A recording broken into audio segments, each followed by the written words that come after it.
Silent Hill 3 is one of the best horror games of all time. It's a game with an amazing horror atmosphere and the best Silent Hill gameplay loop ever made. It also has an amazing soundtrack that enhances the experience, and I can easily see why a lot of people think it's the best game in the series, even though I personally prefer 2. And despite the game having a very passionate fan base, it's nothing but a miracle this game even ended up being this good. Because you see, Silent Hill 3 kind of went through development hell. Silent Hill 3 was being developed at the same time as Silent Hill 4 The Room. This led to the game being developed without Masashi Tsuboyama and Takoyashi Sato. Takoyashi Sato was the cutscene director for Silent Hill 2, and Masashi Tsuboyama was the one who designed the town for Silent Hill 2, and he became the main art director for Silent Hill 4. So developing a game without the two people who played a crucial role during the development of the previous game in the series was a very hard job, and to make things even worse, the game wasn't even supposed to be a typical Silent Hill game, rather a rail shooter of all things. This took up 8 months of the development of Silent Hill 3. From the total 18 months it took Team Silent to develop the game, and this meant that the total development time was 10 months. And yet, with all the difficulties Team Silent had to face, they still managed to create a worthy sequel to the most sold game in the series. They've managed to make a worthy sequel to Silent Hill 1. But how good was the story of the game actually? Well, before we figure that out, I'll give you guys a quick summary of the story. Now, the story of Silent Hill 3 is what a lot of people consider the best part of the game. The game starts with our protagonist Heather exploring a very familiar location, and that is the Silent Hill 1 amusement park. But why are we here? It doesn't really make sense, but we push through and we see that it was all just a dream. Our main character wakes up and we find out she's in a mall. She calls her father, who we can see she really loves based on her dialogue, and then Heather gets approached by a man called Douglas. She considers him a weirdo and she avoids him and escapes through the bathroom window. She roams around the mall while we have some of the best soundtrack in the game playing, and as she walks through the empty mall, she encounters a monster in a very disgusting and disturbing scene. And a lot of that is thanks to the amazing sound design of the game.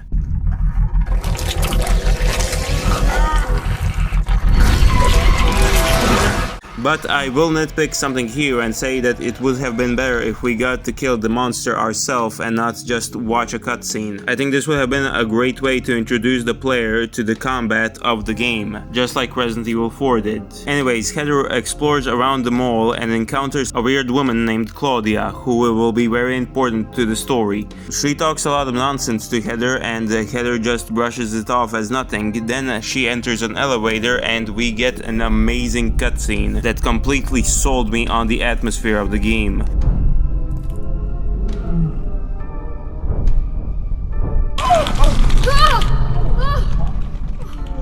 Is this a dream? It's gotta be.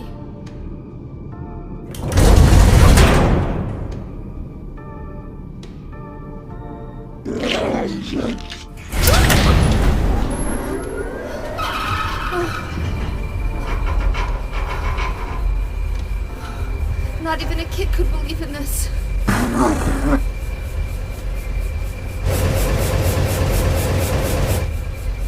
But when am I going to let go?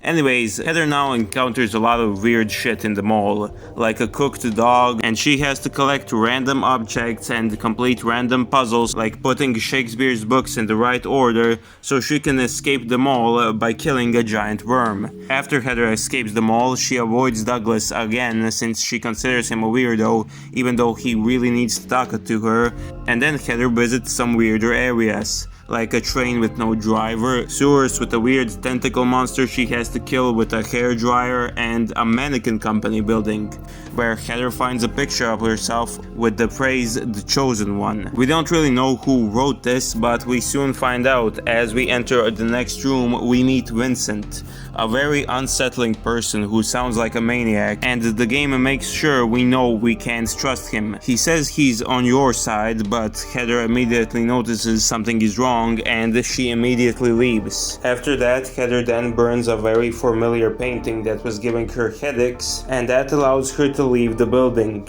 After she leaves, she roams around the empty streets until she reaches her home, and as she enters her apartment, this is where we reach the main turning point of the story.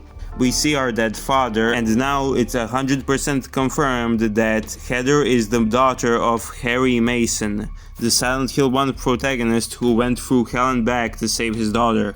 Now, this would have been a cool twist if Vincent basically didn't reveal it 20 minutes earlier, but it's okay since the execution of the scene was done really well.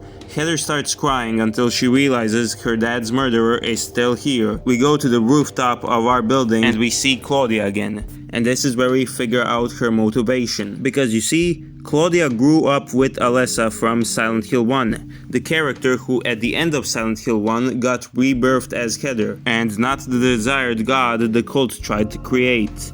And Claudia hates Harry for stopping the birth of the cult's god, and also kind of for stealing her best friend away from her life. So she killed Harry as an act of revenge, and also to make sure Heather gets filled with hate, because that will cause her to birth a god. However, Claudia then says that she was just giving orders to the next boss of the game, who we have to fight, and this boss is very difficult, especially on New Game Plus.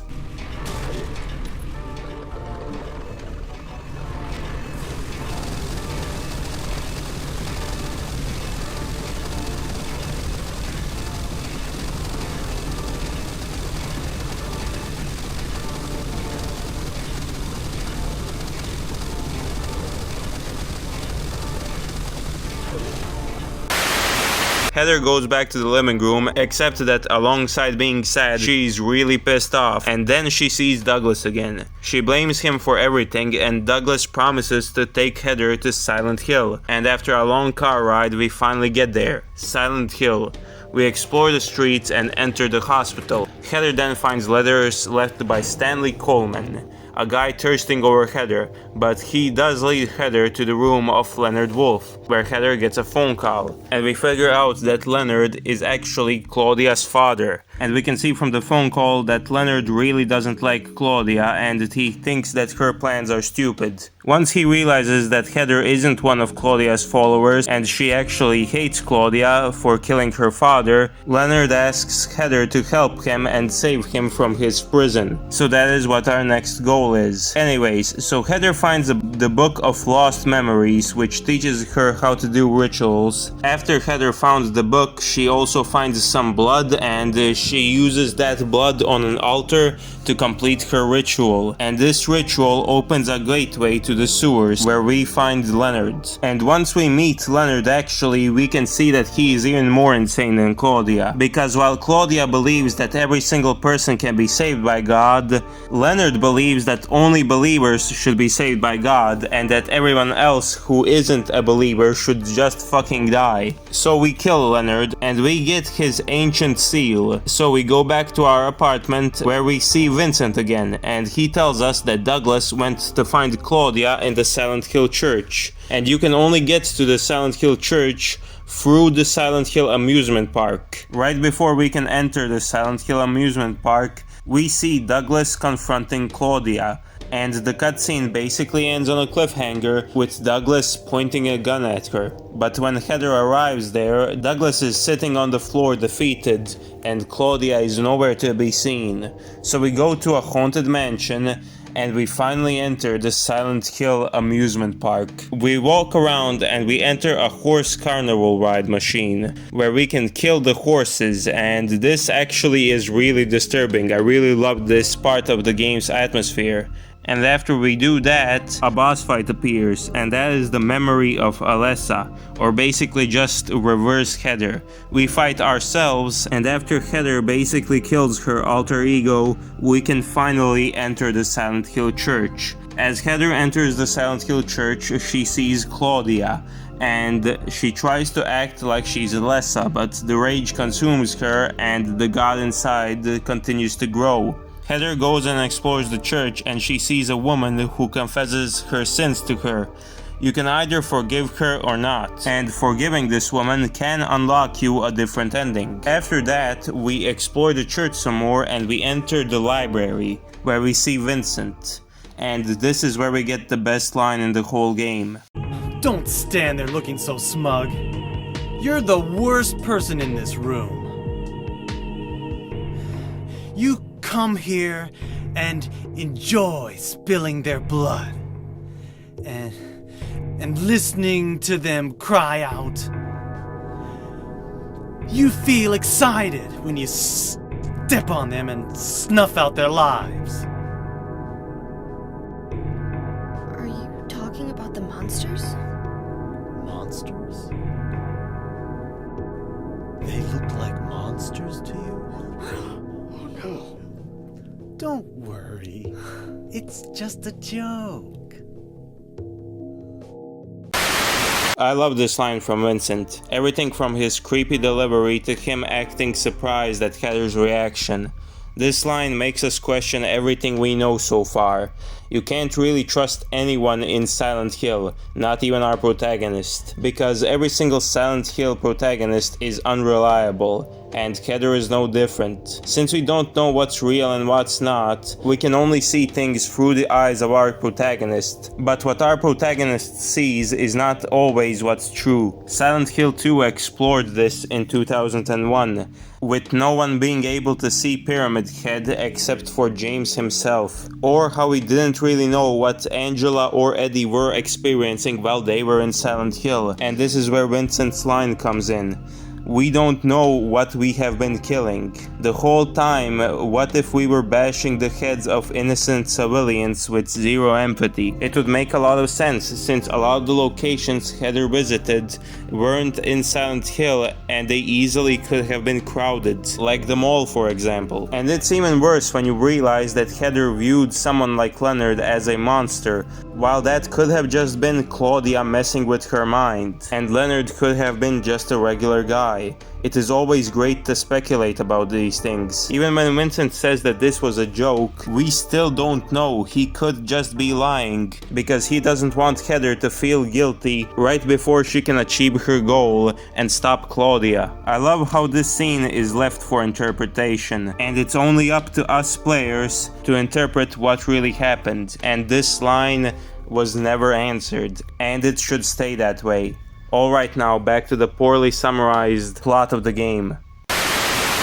Heather then exits the library and she needs to find 5 random cards that represent something. I don't really care to explain right now. And we finally find Claudia. She decides to kill Vincent, and we can see that the Seal of Metatron doesn't really stop God's birth. So right as Heather is about to birth God, Heather decides to swallow the pill Harry gave us before the game even starts, and this allows us to basically puke out God. Right before Heather decides to smash it, Claudia gets desperate and she decides to eat God so she can become God. And this leads us to the final boss fight, which is, by the way, complete fucking ass. I hate this boss fight. So after we kill it with our 2 ammo left, Heather decides to beat Claudia while she's down, and right as she is about to go back to Douglas, she breaks down one last time, remembering her father's death.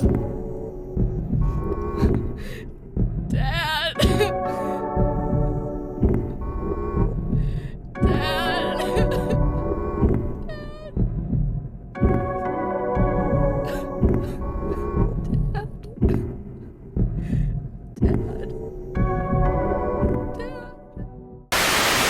So, what are my overall thoughts on the story of Silent Hill 3? Well, I actually think it's pretty good. The game has great pacing and it keeps you interested for its entire runtime. The game also executes Harry's death perfectly, and the death doesn't exist just for shock value.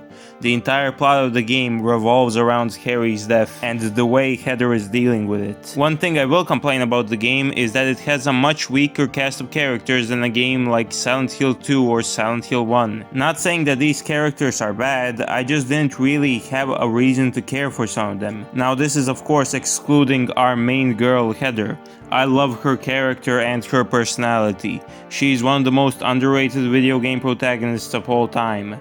She's truly a well-written female character who gets to have badass moments without being a Mary Sue like most modern female video game characters. Throughout the entire game, we can see Heather's entire personality and her way of thinking. We are also able to read out her thoughts. We can see she used to smoke. We can see her pissy teenage behavior when she gets mad at her dad for dying. And it's moments like these that make our connection with Heather a lot stronger. Heather is also the best representation of a teenage character in video games. I can easily see why so many people relate to her. She isn't just a moody teenage girl all the time. She can respond to serious situations in a mature, responsible way, but she will sometimes lose her temper in situations where most adults would try to stay calm. I also like her no-nonsense attitude, and the way she actually doesn't give a fuck about anything Claudia is talking about. Another thing I like about this game is how much character development Harry gets without being in the game.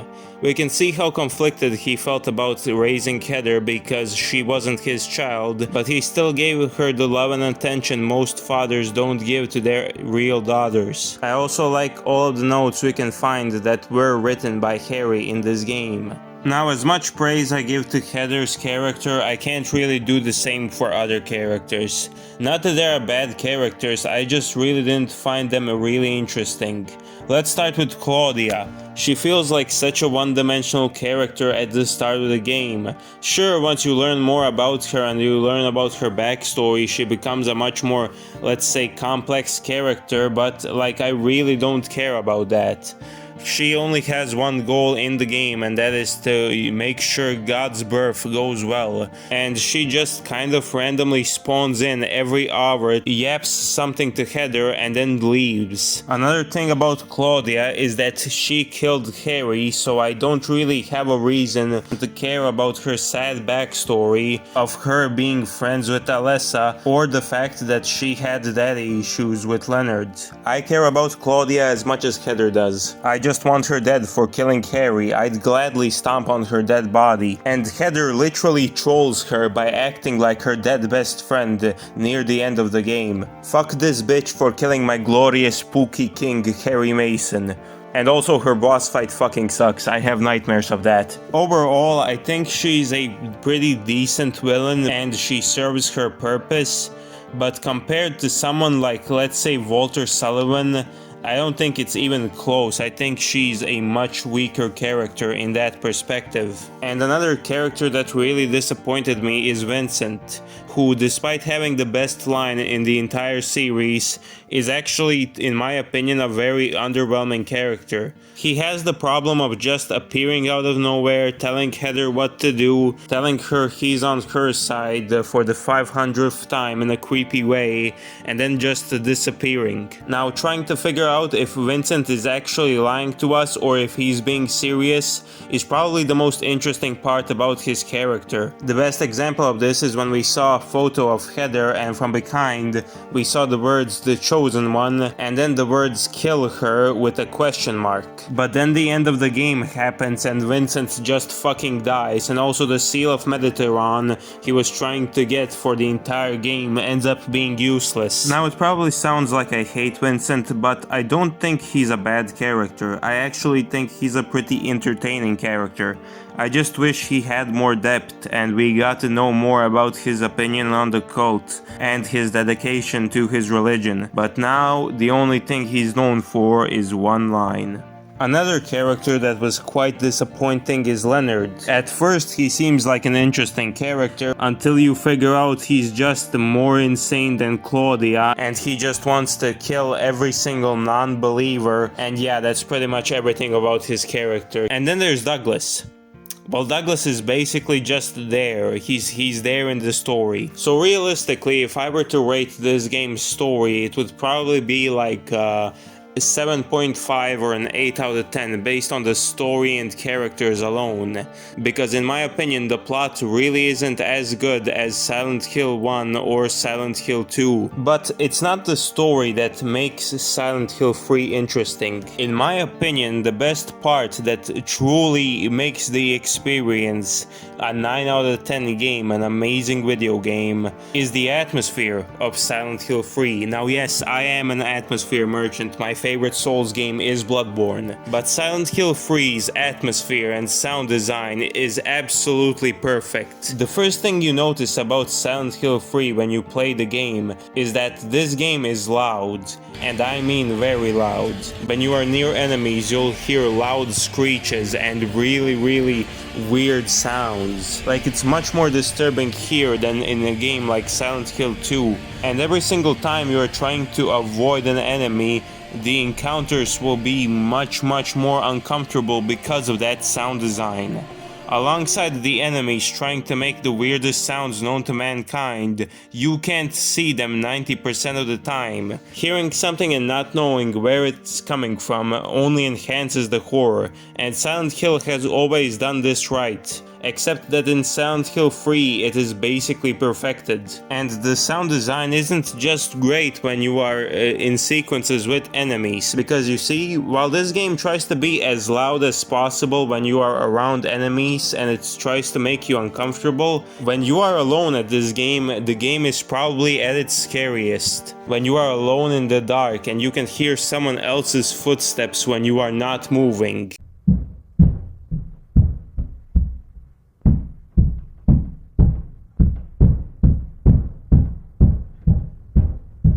Or when you just hear random knocks on the door.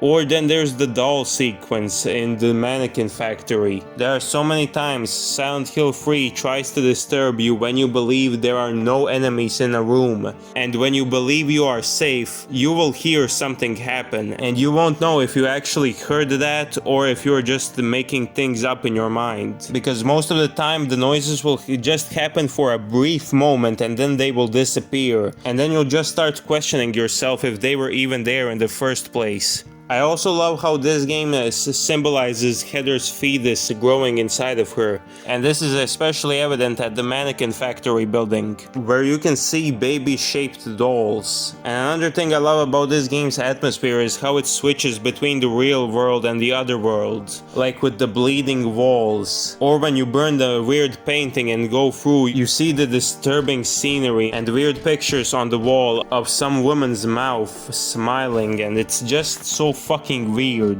And also there is one cutscene in particular that perfectly embraces this game's atmosphere, and if you've played the game, I'm pretty sure you know what cutscene I'm talking about, but I'll still let it play.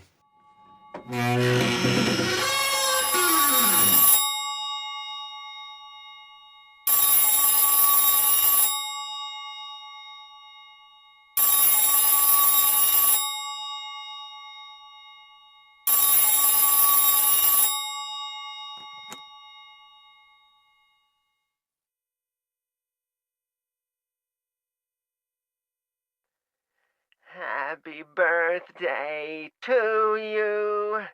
Happy birthday to you. Happy birthday, dear. Oh, I forgot your name. Who are you? Oh, okay, thanks.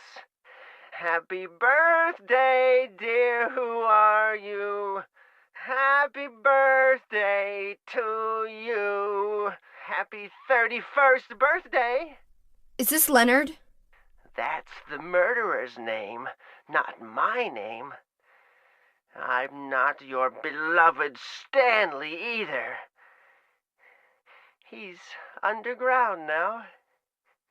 His new name is Number 7. But don't worry about that now. It's time to celebrate your birthday. You've got me mistaken for someone else. Today's not my... I'm not mistaken. Today is your 24th birthday. And I have a present for you. Which do you prefer? To give pain or to receive it? You can have the one you hate the most. Happy birthday to you! But you're wrong. It's not my birthday. You guys know how I said that Vincent's cutscene was the best cutscene in the series? Well, yeah, I fucking lied. This cutscene is absolutely perfect, and it is terrifying as shit. You get a call from an unknown caller, and we still don't know who it is to this day, and he wishes Heather two completely different and wrong birthdays. Except those birthdays aren't wrong. When he wishes Heather her 31st birthday, he's talking about Alessa, who would have been 31 by now. And when he wishes her her 24th birthday, he's talking about Cheryl. Then this mysterious caller also calls Leonard a murderer, and you know Stanley Coleman, the guy who has been writing you weird letters throughout the entire hospital? Well, this caller connects him to the number 7.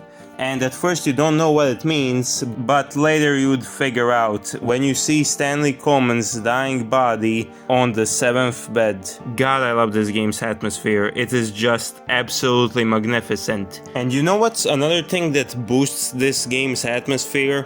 Valtiel. One of the best horror game enemies ever made. He's better than every single Resident Evil enemy, and he's in my opinion on par, if not better than Pyramid Head. His design is ugly and deformed, and every time you see Valtiel, he brings a certain feeling of unease. He moves like a spider, and yet he looks much more human than any of the other monsters. He stalks you throughout the entire game, but unlike other horror game enemies, like the Nemesis or Mr. X or Pyramid Head, he doesn't attack you at all. In fact, when you die, he drags your lifeless body and he revives you. But why exactly? Well, it's not because he's helping us. His only reason to exist is to make sure that the god Heather is carrying gets born. Valtiel literally translates to servant of God. He's the one who's basically responsible for everything bad that's happening to Heather. He's also the one changing the location between the real world and the other worlds, and we can see him doing that in the middle of gameplay. He also has some weird animations that can disgust some people, like I think he was R-wording Lisa, or a secret animation you can find in the game of him dragging a nurse. And while Valtiel really isn't a character with lines of dialogue, he still adds so much to this game and its atmosphere and its story.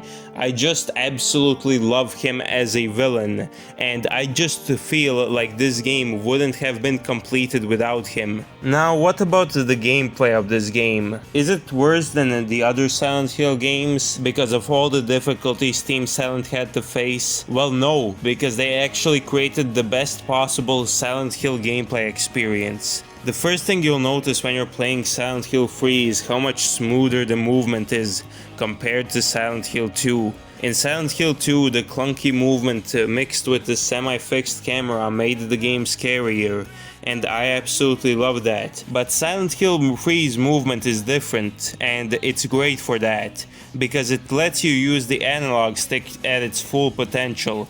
In Silent Hill 2, turning your analog stick left or right would slowly rotate your character, but in Silent Hill 3, doing that also moves your character and rotates him instantaneously, so you don't need to rotate him for 5 million years. And this made breaking enemies' ankles super satisfying in Silent Hill 3. You basically didn't need to kill enemies. In my first playthrough I only killed 25 enemies, and while Silent Hill 2 forces you into combat encounters when you went into a small room or a tight hallway, in Silent Hill 3, if you got really good at the movement in this game, tight hallways wouldn't really scare you. Now, if you want to get the possessed ending, you would still need to kill enemies, and the devs made sure you had fun while doing that.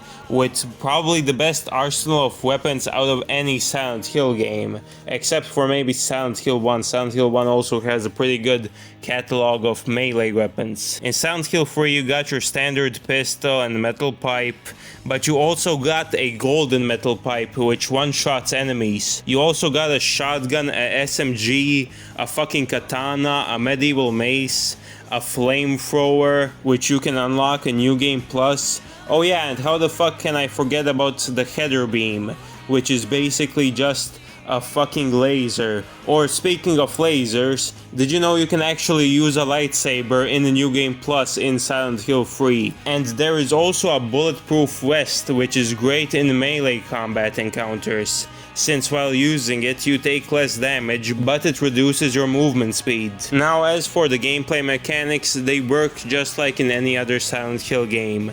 You hold R2 to aim, and you just press X to shoot or hit with your melee weapon. Now what about the enemy variety in this game? Well, there is actually quite a few enemy types in Silent Hill 3, like the Closer, which is just the Silent Hill 2 Mandarin, and he takes the appearance of one of Heather's drawings while she was Alessa. Then there are the dogs, which are annoying as fuck, and they can be distracted with the beef jerky. Then there's the Number Body, which represents the fetus growing in Heather's body. Then there is the Pendulum, which is two flying stitched human torsos. You can fight them on the ground or while they are in the air, and they represent Heather's duality of her being Heather and Alessa at the same time. Then there's the Insane Cancer, a fucking fat ass enemy with a bunch of health, and if you get far enough from them they won't even try to catch you, they'll just sit because they're too fat to run and they get fucking tired. However, if you do get hit by them, your entire fucking health bar will disappear. And then there are the Slurpers, these fucking pieces of shit, I hate them. 90% of my damage on the first playthrough came from these fuckers, just knocking me to the ground and then sniffing up Heather's skirt. And they also get a really creepy introduction with a dead variant just spawning in the sewers, and then when you enter another location and come back, that variant is gone. Oh yeah, and by the way, the nurses return in this game.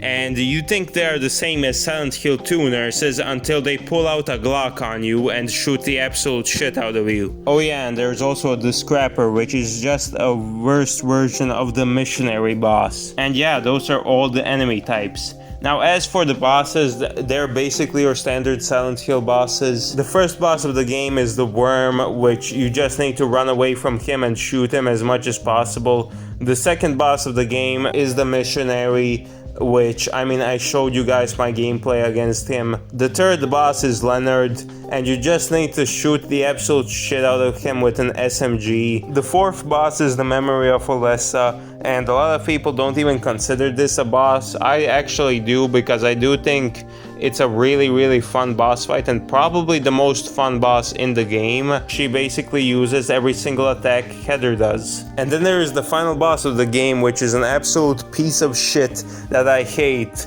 and that just spams fire attacks at you. The boss also has 7 gajillion health, and it takes about 10 minutes of shooting to kill it. The way you actually need to beat this boss is to shoot it 3 times in the body, wait for it to drop its head, go in front of it, shoot its head, and then run away from all of the 7 million fire attacks that are coming at you, rinse and repeat until the boss dies. So yeah guys, that's everything I need to say about the boss lineup. Overall, I actually think it's pretty mid, but Silent Hill isn't a franchise that's really known for its bosses, so it doesn't really bother me that much. And still, after over 20 years, Silent Hill 3 is still an absolute gem of a horror game that I would absolutely recommend to everyone. While it doesn't have the most perfect story, this game's horror atmosphere and horror gameplay alongside the amazing soundtrack are just too good. If you like Silent Hill, you've probably already beaten this game, but if you didn't, please give it a shot. Hello again guys, thank you guys so much for watching today's video. If you enjoyed this video, please leave a like and subscribe if you're interested in more of my videos. Please leave a comment down below because I love reading them. And that's all I got for today. Peace.